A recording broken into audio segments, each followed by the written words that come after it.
বাংলাদেশের বিপক্ষে সিরিজ খেলতে ঢাকায় নিউজিল্যান্ড দলের একাংশ পূর্ণ শক্তির দল না হলেও সতর্ক থাকতে হবে টাইগারদের, মন্তব্য নান্নুর। ব্যর্থতার দায়ে বরখাস্ত হলেন মোহামেডানকে প্রথম পেশাদার লিগ শিরোপা উপহার দেয়া কোচ আলফাজ আহমেদ, ভারপ্রাপ্ত দায়িত্বে আব্দুল কাইয়ুম সেন্টু। ইরানের আবেদন নাকচ করল ফিফা, বিশ্বকাপের ম্যাচ স্থানান্তর হচ্ছে না, খেলতে হলে যেতে হবে যুক্তরাষ্ট্রেই, প্রতিক্রিয়া পাওয়া যায়নি তেহরানের। এবং ইপিএলে শিরোপার রেস জমিয়ে তুলল ম্যানচেস্টার সিটি, হাই ভোল্টেজ ম্যাচে চেলসিকে ৩-০ গোলে উড়িয়ে দিল সিটিজেনরা। রাতে লিডসের মুখোমুখি হবে ম্যানচেস্টার ইউনাইটেড।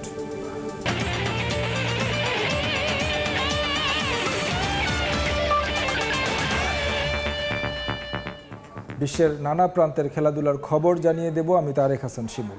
বাংলাদেশের বিপক্ষে সিরিজ খেলতে ঢাকায় এসেছে নিউজিল্যান্ড দলের একাংশ। কাল রাতে এসেছেন দলের এক সদস্য, সকালে আরও 4 জন পা রেখেছে ঢাকায়। খেলোয়াড়, কোচিং স্টাফ সহ দলের বাকি 22 সদস্যের আসার কথা আজ রাতে। 2.5 বছর পর বাংলাদেশের মাটিতে সীমিত ওভারের দ্বিপাক্ষিক সিরিজ খেলবে ব্ল্যাক ক্যাপস। সরাসরি বিশ্বকাপে কোয়ালিফাই করতে আসন্ন সিরিজ গুরুত্বপূর্ণ টাইগারদের জন্য। নিউজিল্যান্ডের বিপক্ষে সিরিজ জিতলে র্যাঙ্কিংয়ে অবস্থান পরিবর্তন না হলেও রেটিং পয়েন্ট বাড়বে মিরাজের দলের। বেশ কিছু নতুন মুখ নিয়ে আসন্ন সিরিজে স্কোয়াড সাজিয়েছে ব্ল্যাক ক্যাপস। কাল বিশ্রামে থাকবে নিউজিল্যান্ড দল, পরশু শুরু করবে প্রস্তুতি। আগামী শুক্রবার মিরপুরে হবে 3 ম্যাচ সিরিজের প্রথম ওয়ানডে বিশ্বকাপে সরাসরি সুযোগ পেতে হলে কোনো প্রতিপক্ষকেই ছোট করে দেখা যাবে না। নিউজিল্যান্ড পূর্ণ শক্তির দল না নিয়ে এলেও সতর্ক থাকতে হবে বাংলাদেশকে। সাফল্য পেতে টপ অর্ডারে সাইফ, শান্তদের আরও দায়িত্বশীল হতে হবে বলে মনে করেন মিনহাজুল আবেদিন নান্নু। এদিকে প্রিমিয়ার লিগের সূচি নিয়ে এখনও চূড়ান্ত সিদ্ধান্ত না আসলেও ক্লাবগুলোর চাহিদা অনুসারে আগামী মাসের শুরুর দিকে হওয়ার সম্ভাবনা বেশি বলে জানিয়েছেন বিসিবির টুর্নামেন্ট কমিটির প্রধান নান্নু। সাইফ হাসান খুব অল্প সময়ের জন্যই জ্বলে উঠেছিলেন।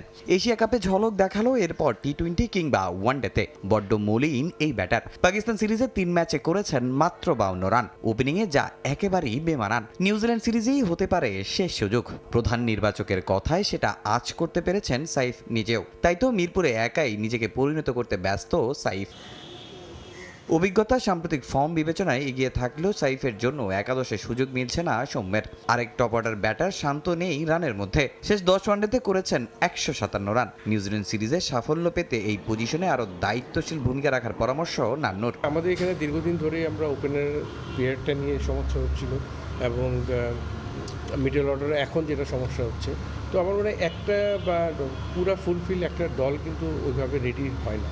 এটাকে কিন্তু আস্তে আস্তে ডেভেলপ করতে হয়। এখানে টিম ম্যানেজমেন্টে যারা আছে এখন এদেরও দায়িত্ব আছে, কোন জায়গায় লেকিংস আছে এগুলিকে কিন্তু ঠিক ভালো মতো কাজ করে কিন্তু খেলোয়াড়দেরকে তৈরি করা। তো এখানে সম্মিলিতভাবে প্রচেষ্টা করতে হবে। এই নিউজিল্যান্ড সিরিজের ওপর নির্ভর করে বাংলাদেশের ওয়ানডে বিশ্বকাপের ভবিষ্যৎ। মেগা আসরে সরাসরি খেলতে এই সিরিজ জিততেই হবে টাইগারদের। যদিও সেরা ক্রিকেটারদের অনেককে স্কোয়াডে রাখেনি কিউইরা, তারপরও টাইগারদের সতর্ক থাকতে হবে বলে মনে করেন নান্নু। নিউজিল্যান্ড যথেষ্ট ভালো দল এবং সব ফর্মেটেই কিন্তু একটা চ্যালেঞ্জ সবসময় যে কোনো দেশকেই দেয়। তো সেই হিসাবে নিউজিল্যান্ড সিরিজটা হালকাভাবে নেওয়াটা যাবে না, কারণ যেহেতু আমাদের হোম সোইলে খেলা, আমাদের পয়েন্টগুলি খুব দরকার আছে। এখানে হালকাভাবে চিন্তা ভাবনার কারণ ওরা অনেকগুলি খেলোয়াড় কিন্তু পরিবর্তন করে এসেছে। ওদের রেগুলার যে খেলোয়াড়রা আছে ওদেরকে অলমোস্ট বেশ কিছু পরিবর্তন করে এনেছে। এতে টাইংবাল বোর্ডে এসেই প্রিমিয়ার লিগ শুরু করতে ক্লাবগুলোর সঙ্গে ইতিবাচক বৈঠক করেছে, তবে এখনও সূচি চূড়ান্ত হয়নি। সুপার লিগ হওয়া না হওয়া নিয়ে আছে জটিলতা। দ্রুত সমাধানের আশ্বাস টুর্নামেন্ট কমিটির প্রধান মিনহাজুল আবেদিন নান্নুর। মোটামুটি আমরা যেটা চিন্তা ভাবনা করছি যে এটা হয় এই মাসের শেষে বা আগামী মাসের প্রথম সপ্তাহ থেকে শুরু করা। তো সব কিছুই আপনাদেরকে 100% আপডেট আগামীকালকে দেওয়া হবে। সোমবার প্রিমিয়ার লিগের ক্লাবগুলোর সঙ্গে বৈঠক করবেন টুর্নামেন্ট কমিটির প্রধান। তামিম হোসেন, সময় সংবাদ, ঢাকা। নিউজিল্যান্ডের বিপক্ষে সিরিজ সামনে রেখে মিরপুরে প্রস্তুতি ম্যাচ খেলছে বাংলাদেশ দল। এই মুহূর্তে সেখানে আছেন reporter Tamim Hossain.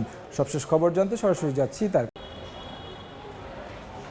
New Zealand series সামনে রেখে আসলে শেষ মুহূর্তের প্রস্তুতিতে ব্যস্ত টাইগাররা। আজকে কিন্তু তারা নিজেদের মধ্যে ভাগাভাগি করে একটি ম্যাচ খেলছেন। আমরা যদি বলি ইতিমধ্যে নিউজিল্যান্ড টিমের যে প্রথম বহর, সেই টিমকে প্রথম বহর কিন্তু বাংলাদেশে এসে পৌঁছেছে এবং আমরা যদি বলি দ্বিতীয় যে বহর, ওই দ্বিতীয় বহর আজকে রাতে আসার কথা রয়েছে। এছাড়া যদি আজকে আমরা ম্যাচের কথা বলি, আজকে নিজেদের মধ্যেই আসলে দুই ভাগে ভাগ করে ক্রিকেটাররা ম্যাচ খেলছেন। তবে আজকের এই প্রস্তুতি ম্যাচেও কিন্তু আসলে লিটন যেভাবে আউট হয়েছেন মোসাদ্দেক সৈকতের বলে, সেই রিভার্স সুইপের যেই সমস্যাটা, সেই রিভার্স সুইপের সমস্যাটা নিয়ে আসলে যে ভুগছিলেন লিটন, সেই একই ধরনের আউট কিন্তু আজকে হয়েছেন। তবে আরেকটা কথা বলতে হয় যে মোসাদ্দেক হোসেন সৈকত লম্বা সময় জাতীয় দলের রাডারে নেই এবং প্রিমিয়ার লিগে পারফর্ম করেও আসলে লাস্ট বিপিএলটা বিভিন্ন এলিগেশনের কারণে খেলতে পারেনি। তবে আজকে মোসাদ্দেক যেভাবে বোলিং করেছেন, আসলে পরপর দুটো উইকেট নিয়েছেন, আসলে এটা সত্যি বলতে গেলে অসাধারণ বোলিং করেছেন মোসাদ্দেক হোসেন সৈকত। এছাড়া যদি আজকে বলি আছে সাইফ হাসানের জন্য এই সিরিজটা অনেক শেষ সুযোগ হতে পারে, কারণ সাইফ হাসান কিন্তু লাস্ট যে সিরিজটা ছিল, সেই সিরিজে আসলে যে পারফরমেন্স তার কাছে প্রত্যাশা ছিল, ওই পারফরমেন্স তিনি করতে পারেননি। সেই জায়গা থেকে সাইফের জন্য এই সিরিজটা অনেক গুরুত্বপূর্ণ, কারণ সৌম্য সরকার আসলে শেষ সিরিজে এই সাইফের কারণেই আসলে স্কোয়াডের সুযোগ একাদশের সুযোগ পাননি। তো সে জায়গা থেকে সৌম্য কিন্তু আসলে অপেক্ষা করছে আসলে কখন সে একাদশের সুযোগ পাবে। আর আমরা জানি যে শেষ দিকে সৌম্য সরকার বেশ ভালো পারফর্ম করেছিলেন, তারপরও আসলে সাইফের কারণে একাদশের সুযোগ মিলেনি। সে জায়গা থেকে সাইফের জন্য চ্যালেঞ্জ এবং সৌম্য আসলে অপেক্ষায় আছেন নিজেকে প্রমাণ কিভাবে করবেন তিনি। সাইফ কিন্তু আজকে প্রস্তুতি ম্যাচে অনেকক্ষণ ধরেই ব্যাটিং করছেন এবং বেশ আমরা যদি বলি যে শুরু থেকেই সে খুব দেখে শুনে ব্যাটিং করছেন, কারণ তিনি জানেন যে আসলে তার এই পজিশনের জন্য, বিশেষ করে নিউজিল্যান্ডের মতো দলের বিপক্ষে এই পজিশনে তার আসলে গুরুত্বপূর্ণ একটা রোল প্লে করতে হবে, কারণ ওপেনিং থেকে যদি ভালো রান আসে তাহলে কিন্তু আসলে নিউজিল্যান্ডের বিপক্ষে বাংলাদেশের জেতার সম্ভাবনাটা অনেক বেড়ে যাবে। এছাড়া যদি আমরা বলি এই নিউজিল্যান্ডের বিপক্ষে বাংলাদেশের যে সিরিজটা রয়েছে, এই সিরিজটা অনেক বেশি গুরুত্বপূর্ণ, কারণ বাংলাদেশে যদি সরাসরি বিশ্বকাপ খেলতে হয় তাহলে কিন্তু বাংলাদেশকে আসলে সেরা 8-এর মধ্যে আসতে হবে। তো সেই জায়গা থেকে বাংলাদেশের জন্য এই সিরিজটা অনেক বেশি গুরুত্বপূর্ণ এবং বাংলাদেশ চাইবে এই সিরিজে তাদের যত ধরনের প্রস্তুতি, সিরিজের আগে যত ধরনের প্রস্তুতি, সেই সবটুকু নিতে, কারণ এই সিরিজ বাংলাদেশকে জিততে হবে এবং যদি বাংলাদেশ এই সিরিজটা জিতে যায় তাহলে সরাসরি ওয়ানডে বিশ্বকাপের খেলার যে সমীকরণটা বাংলাদেশের জন্য অনেক সহজ হয়ে যাবে। তো মিরপুর থেকে বাংলাদেশের নিউজিল্যান্ড সিরিজের আগে শেষ প্রস্তুতি নিয়ে ছিল আমার কাছে সর্বশেষ তথ্য। সরাসরি ছিলাম মিরপুর শের বাংলা ক্রিকেট স্টেডিয়ামে, সেখান থেকে আমাদেরকে সবশেষ খবর জানাচ্ছেন সহকর্মী তামিম হোসেন। গত মৌসুমে 23 বছরের খরা কাটিয়ে লিগ শিরোপা উপহার দেয়া কোচ আলফাজ আহমেদকে বরখাস্ত করেছে মোহামেডান। এ মৌসুমে বাংলাদেশ ফুটবল লিগে ব্যর্থতার দায়ে বলির পাঠা করা হয়েছে দেশসেরা সাবেক এই ফুটবলারকে। সংবাদ বিজ্ঞপ্তি দিয়ে আলফাজকে অব্যাহতি দেওয়ার বিষয়টি নিশ্চিত করেছে মোহামেডান। এ মৌসুমে নিয়মিত বেতন না পাওয়া সহ নানা সমস্যায় জর্জরিত ফুটবলাররা ক্লাবের অভ্যন্তরীণ সমস্যার সমাধান না করে এককভাবে সব দোষ আলফাজ আহমেদকেই দিয়েছে সাদাকালোরা।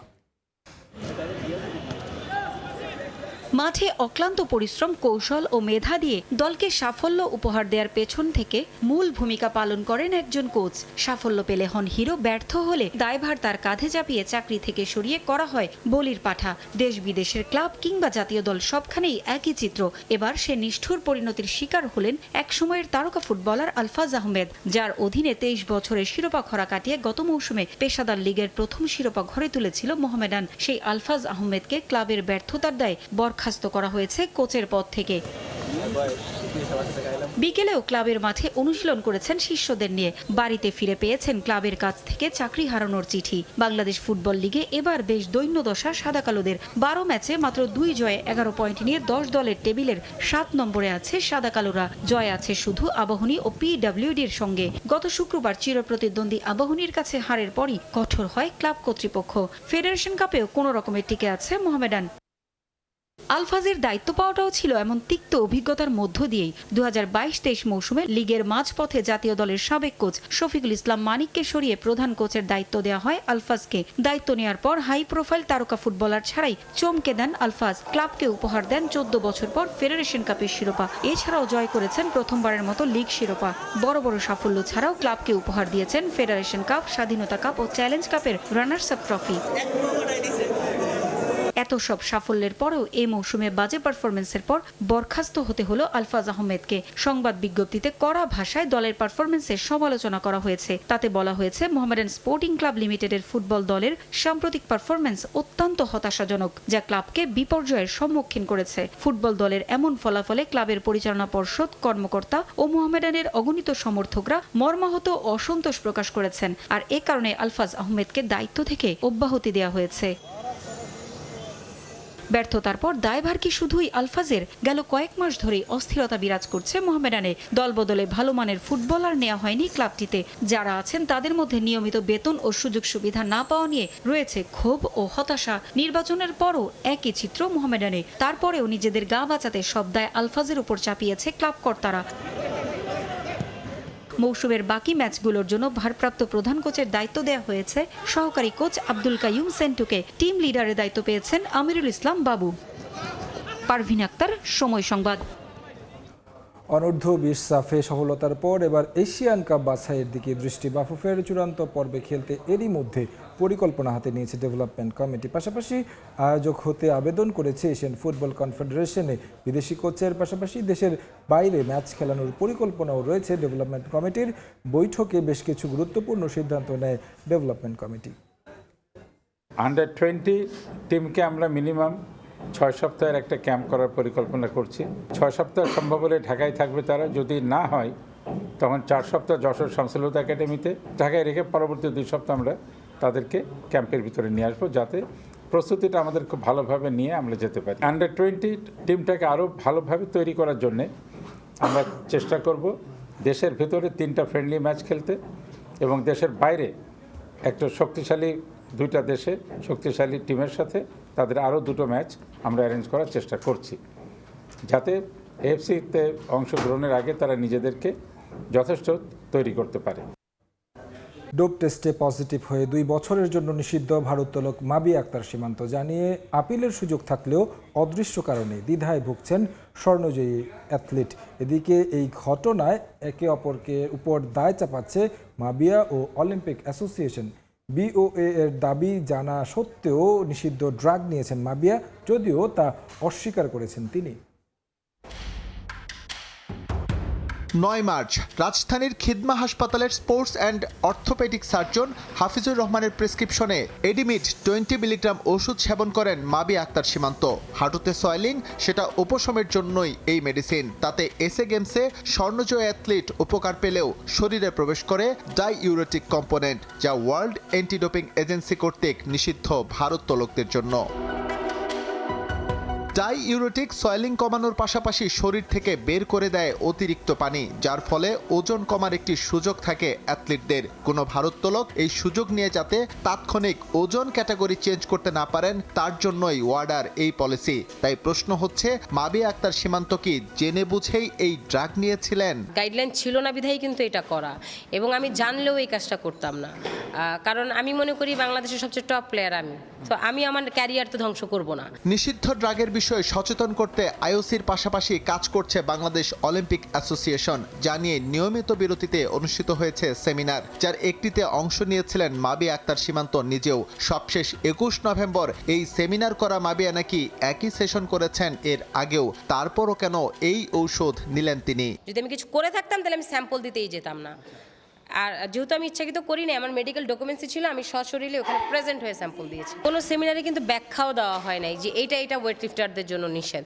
বিওএর একটি সূত্রের দাবি, সেই ফর্মে প্রায় 10টি ওষুধের নাম লিখলেও মাবিয়া গোপন করেন এডিমিড 20-র নাম, যার দায় তিনি এড়াতে পারেন না বলে মত অলিম্পিক অ্যাসোসিয়েশনের। এটা শুধু বলার জন্য বলা, সে আমাদের কাছে বলেছে যে সে একজনের ডাক্তারের প্রেসক্রিপশন নিয়ে সে ওষুধ খেয়েছে, তো সেই ডাক্তার আমাদের ওয়ার্ডার সাথে রিলেটেড ডাক্তার।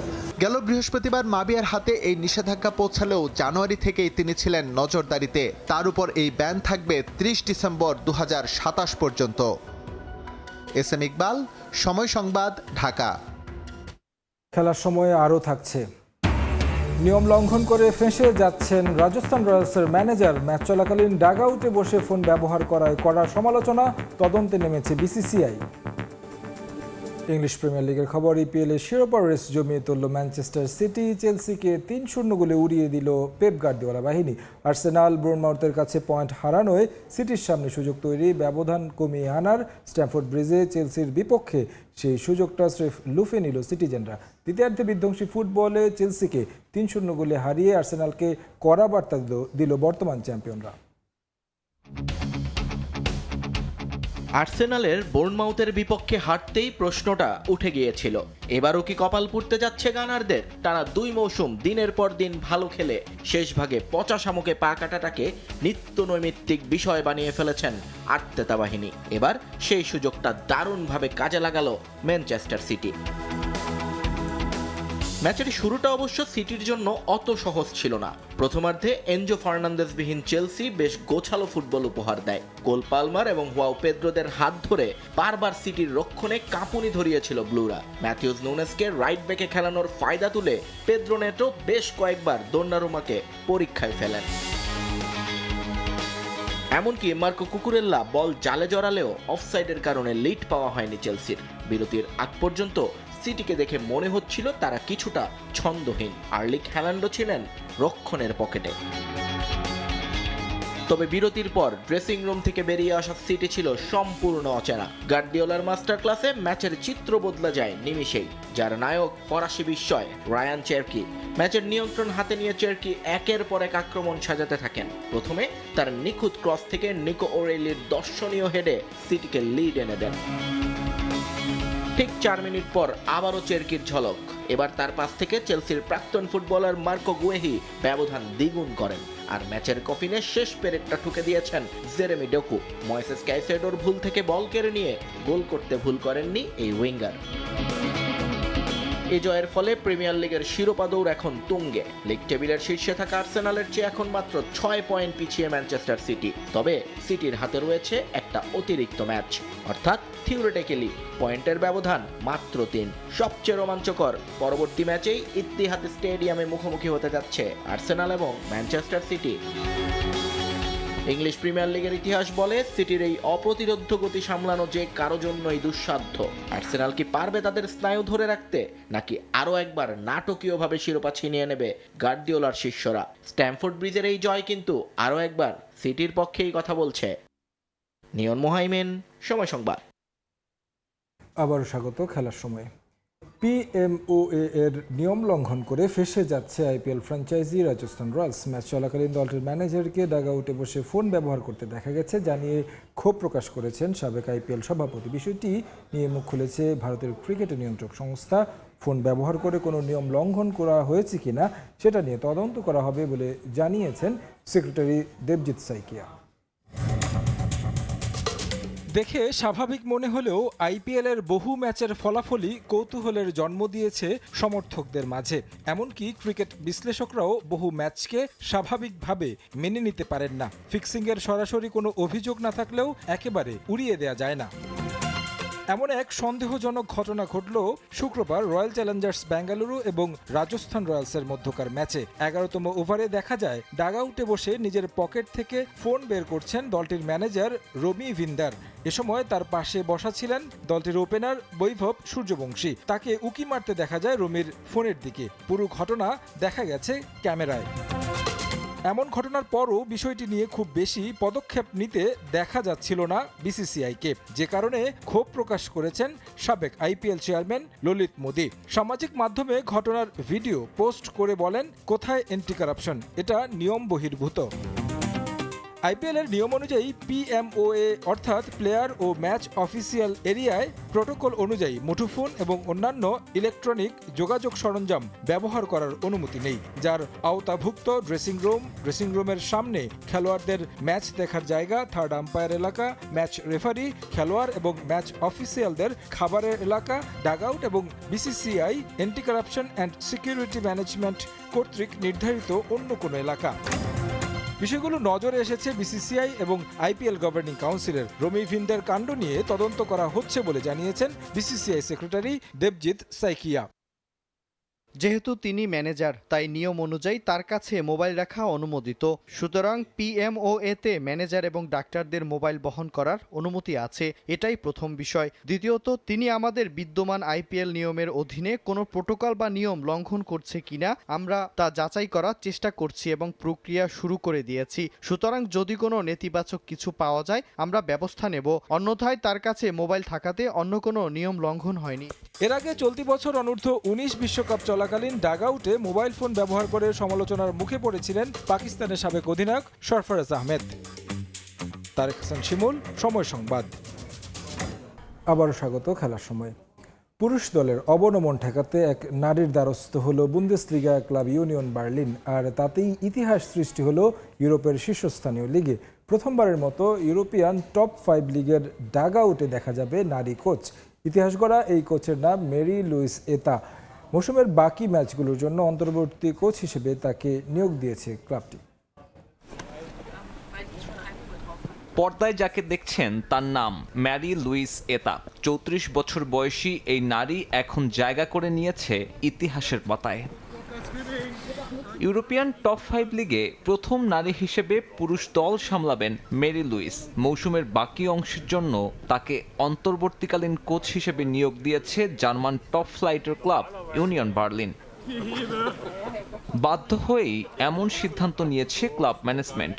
চলতি বছর লিগে মাত্র 2টি ম্যাচ জিতেছে ইউনিয়ন বার্লিন। ধারাবাহিক ব্যর্থতায় চোখ রাঙানি দিচ্ছে অবনমনের শঙ্কা। শনিবার পয়েন্ট টেবিলের তলানির দল এফসি হাইডেনহেইমের কাছে 3-1 গোলে হারলে কঠিন পথেই হাঁটার সিদ্ধান্ত নেয় ক্লাব কর্তৃপক্ষ। তাৎক্ষণিক প্রতিক্রিয়ায় বরখাস্ত করা হয় কোচ স্টিমেন বাউমগার্টকে। তারই সহকারী কোচ ছিলেন ম্যারি লুইস। হেড কোচকে সরিয়ে তাই এই নারীর কাঁধে উঠেছে দল সামলানোর দায়িত্ব। বুন্দেসলিগায় আমাদের অবস্থান এখনো নিরাপদ নয়। ক্লাব এই চ্যালেঞ্জিং কাজের জন্য আমার উপর আস্থা রাখায় আমি আনন্দিত। ইউনিয়নের অন্যতম শক্তি সবসময় ছিল এবং এখনো আছে, আর সেটা হচ্ছে এমন পরিস্থিতিতে সবাই মিলে ঐক্যবদ্ধ থাকা। অবশ্য এত দূর পথ হুট করে পাড়ি দেননি ম্যারি লুইস। 2023 সালের নভেম্বরে বুন্দেসলিগার প্রথম নারী অ্যাসিস্ট্যান্ট কোচ হিসেবে দায়িত্ব নেন ইউনিয়ন বার্লিনের। 3 মাস পর প্রধান কোচ নিষেধাজ্ঞায় পড়লে টাচ লাইনে হেড কোচ হিসেবে দাঁড়ান ম্যারি লুইস। সে ম্যাচে ডার্মস্ট্যাডকে 1-0 গোলে হারায় ইউনিয়ন বার্লিন। যদিও খেলোয়াড়ি জীবন খুব একটা বর্ণাঢ্যময় নয়, জাতীয় দলের হয়ে কখনোই খেলা হয়নি জার্মান এই নারীর। তবে চ্যাম্পিয়ন্স লিগ জিতেছেন টারবাইন পটসডামের হয়ে। আগামী মৌসুমে ইউনিয়ন বার্লিনের নারী দলের দায়িত্ব নেওয়ার কথা ছিল ম্যারি লুইসের। তবে পেশাদার ফুটবলে প্রথম নয় ম্যারি লুইস। 1999 সালে ইতালিয়ান 3rd ডিভিশনের ক্লাব ভিতার ভেসেতের প্রধান কোচ হিসেবে দায়িত্ব সামলান ক্যারোলিনা মোরাসি। মাদার অফ ফুটবল নামে ডাকা হতো এই ইতালিয়ানকে, যদিও ডাগআউটে তার স্থায়িত্ব ছিল মাত্র 2 ম্যাচ। সাব্বির মিথুন, সময় সংবাদ। খেলার সময়ের শীর্ষ সংবাদগুলো জানিয়ে দিচ্ছি আরেকবার। বাংলাদেশের বিপক্ষে সিরিজ খেলতে ঢাকায় নিউজিল্যান্ড দলের একাংশ। পূর্ণ শক্তির দল না হলেও সতর্ক থাকতে হবে টাইগারদের, মন্তব্য নান্নুর। ইরানের আবেদন নাকচ করল ফিফা। বিশ্বকাপের ম্যাচ স্থানান্তর হচ্ছে না, খেলতে যেতে হবে যুক্তরাষ্ট্রেই। প্রতিক্রিয়া পাওয়া যায়নি তেহরানের। এবং ইপিএল শিরোপা রেস জমিয়ে তুলল ম্যানচেস্টার সিটি। হাই ভোল্টেজ ম্যাচে চেলসিকে 3-0 গোলে উড়িয়ে দিল সিটিজেনরা। রাতে লিডসের মুখোমুখি হবে ম্যানচেস্টার ইউনাইটেড।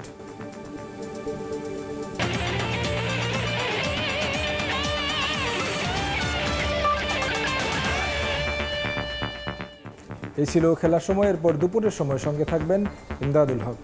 শিমুল, আপনাকে ধন্যবাদ। দুপুরের সময় নিয়ে আসছি কিছুক্ষণ পর, সঙ্গে থাকুন সময়।